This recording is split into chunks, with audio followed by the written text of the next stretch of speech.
Hello friends, welcome to my channel passion for greens. Friends, आज का ये video बहुत ही ख़ास होने वाला है और ख़ास इसलिए क्योंकि ये वीडियो है लास्ट चांस का। बट लास्ट चांस किस चीज़ का?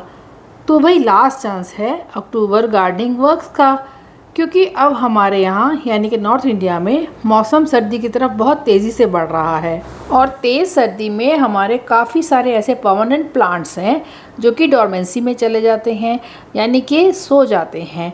तो उन पर काफ़ी सारे काम भी करने हैं जो अभी ही हो सकते हैं। एक तो ये लास्ट चांस है। दूसरा, अभी तक दिन में तो थोड़ी तेज़ धूप रहती थी मगर अब रातें काफ़ी ठंडी होती जा रही हैं। हमारे विंटर प्लांट्स को ग्रो करने का ये बेस्ट टाइम है और लास्ट चांस भी है।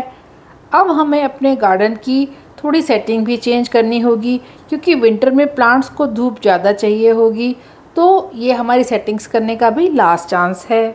मेरे गार्डनर फ्रेंड्स तो जानते ही हैं कि जो गार्डनिंग के काम हैं वह नॉन एंडिंग होते हैं। हर महीने कोई ना कोई नया काम निकल ही आता है। ख़ास तौर पे जब सीज़न चेंज होता है तब तो हमारे काम बहुत ही बढ़ जाते हैं। अभी बरसात ख़त्म हो गई है और गर्मी पूरी तरह गई नहीं है, सर्दी का आना शुरू हो गया है। तो इस समय हमें अपने गार्डन पे बहुत से ऐसे काम करने हैं ताकि हमारा विंटर गार्डन बहुत ही हरा भरा और फूलों से महकता रहे। आज के इस वीडियो में हम यही शेयर करेंगे कि अब हमें कौन कौन से ऐसे काम हैं जो कि तुरंत ही कर लेने हैं। इन सभी कामों की लिस्ट मैंने अपने गार्डनिंग एक्सपीरियंस के हिसाब से ही दी है। आपने भी इन कार्यों की कोई लिस्ट बना रखी होगी तो प्लीज़ चेक करना कि कोई काम छूट गया हो तो आप मुझे कमेंट करके बता देना। तो आइए वीडियो शुरू करते हैं।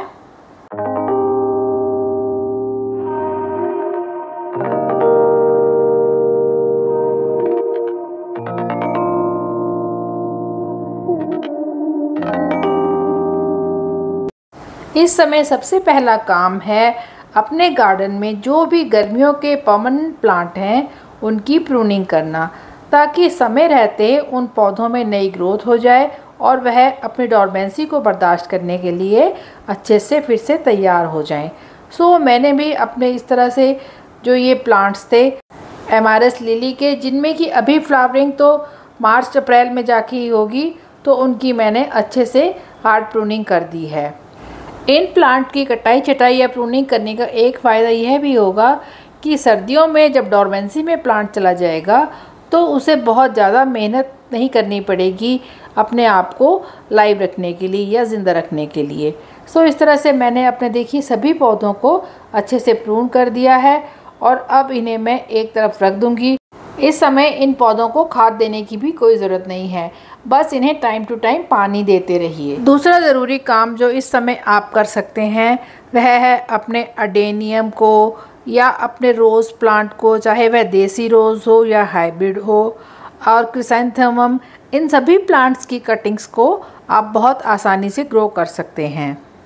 मैंने भी इस समय अपने देसी गुलाब के पौधे की प्रूनिंग करनी शुरू कर दी है। देखिए इस तरह से जो भी लंबी लंबी टहनियाँ थी उन्हें मैंने काट दिया है। इस प्रूनिंग का फ़ायदा मुझे लगभग 1 महीने बाद दिखेगा, जबकि दिसंबर के महीने में मेरे इस पौधे में भर भर कर गुलाब के फूल आएंगे। गुलाब के फूलों पर प्रूनिंग करने के बाद उन्हें अच्छी तरह से फर्टिलाइज़र भी आपको देना ज़रूरी है। तीसरा ज़रूरी काम है कि अपने विंटर गार्डन के सब्जियों के, फलों के और फूलों के जितने भी बीज हैं वह आप इस समय मार्केट से ख़रीद लें।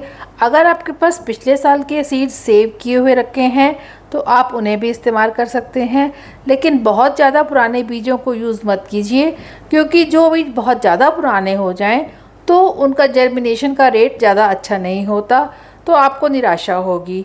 इसलिए नए बीजों का ही इस्तेमाल करें और उन्हें इस समय अच्छे से आप ग्रो कर सकते हैं। यह टेम्परेचर इन बीज को ग्रो करने के लिए बहुत ही परफेक्ट है क्योंकि दिन के समय जो गर्मी है और रात की जो थोड़ी सी ठंडक है वह इन बीजों को जर्मिनेट करने में बहुत ही हेल्प करेगी।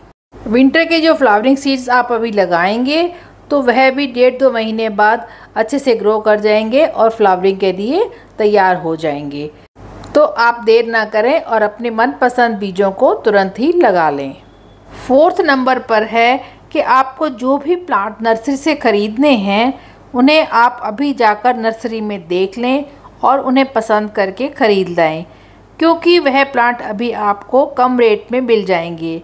जैसे जैसे वह प्लांट बड़े होते जाएंगे और उनमें फ्लावरिंग और फ्रूटिंग्स होनी भी शुरू हो जाएगी तो उन सभी प्लांट्स का प्राइस भी बढ़ता चला जाएगा, तो आपको वो प्लांट उस समय महंगे मिलेंगे।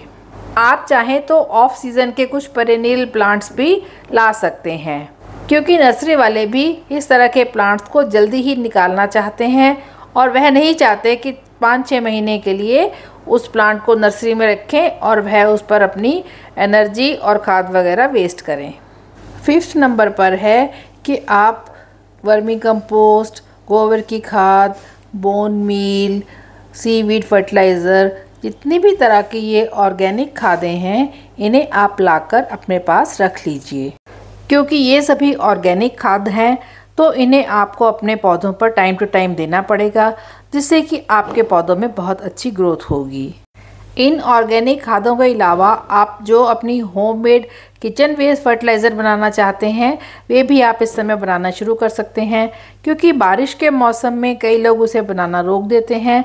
मैं भी बरसात के मौसम में अपनी किचन वेस्ट से जो खाद बनानी है उसे थोड़ा कम कर देती हूँ, क्योंकि अगर उसमें बारिश का पानी पड़ जाए तो फिर बहुत स्मेल आने लग जाती है और मच्छर मक्खी का भी डर रहता है।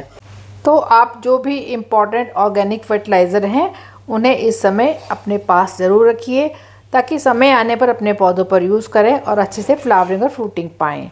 अगला एक और इम्पॉर्टेंट काम है कि इस समय आप यह भी चेक कर लें कि आपके पास अपने प्लांट्स के साइज़ के अकॉर्डिंगली गमले हैं भी कि नहीं, क्योंकि कई बार ऐसा होता है कि जब हमें गमले चाहिए होते हैं तो हमारे पास प्लांट तो हैं लेकिन गमले नहीं हैं। मैंने भी इसलिए जो मेरे पिछले साल के अनयूज्ड गमले पड़े थे उन्हें मैंने उठाया और एक एक करके सभी की मिट्टी को निकाला और सभी गमलों को मैंने धूप लगाकर अच्छे से सुखा लिया। इस तरह से गमले से निकली मिट्टी को कैसे रीयूज़ करना है और रिसाइकल करना है, इसका डिटेल्ड वीडियो मेरे चैनल पर उपलब्ध है, आप उसे देख सकते हैं। उस वीडियो का लिंक मैं डिस्क्रिप्शन बॉक्स में दे दूँगी।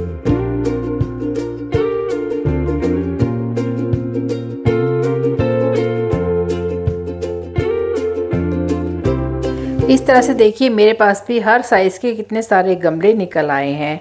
इसके अलावा जो मिट्टी निकली थी उन्हें मैंने अच्छे से फर्टिलाइज़र मिक्स करके इन ग्रो बैग्स में भर लिया है। हर साइज़ के ग्रो बैग्स भी तैयार हो गए हैं और इनमें मैं जल्दी ही मनपसंद सब्जियां लगा लूँगी। अगला पॉइंट है कि इस समय पेस्ट अटैक का काफ़ी खतरा रहता है, तो आप अपने सभी पौधों को अच्छी तरह से लीव्स को आगे पीछे करके चेक कर लीजिए कि उनमें कोई पेस्ट अटैक तो नहीं हो रखा, और अगर कुछ पेस्ट अटैक है तो उनमें जल्दी से प्रॉपर सोल्यूशन उसका कर लीजिए। एक और काम इस समय जो आप कर सकते हैं वह है सीड कलेक्शन का।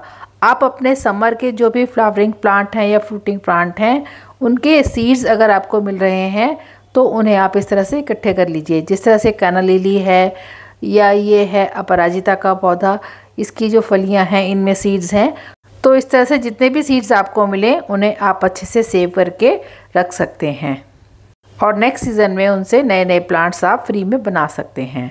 अब तक आपने टमाटर, बैंगन, मिर्च वगैरह के पौधे तो लगा लिए होंगे और वह थोड़े थोड़े बड़े होने भी शुरू हो गए होंगे। ये मेरे लास्ट ईयर की फ़ोटो है जो मैं आपको दिखा रही हूँ।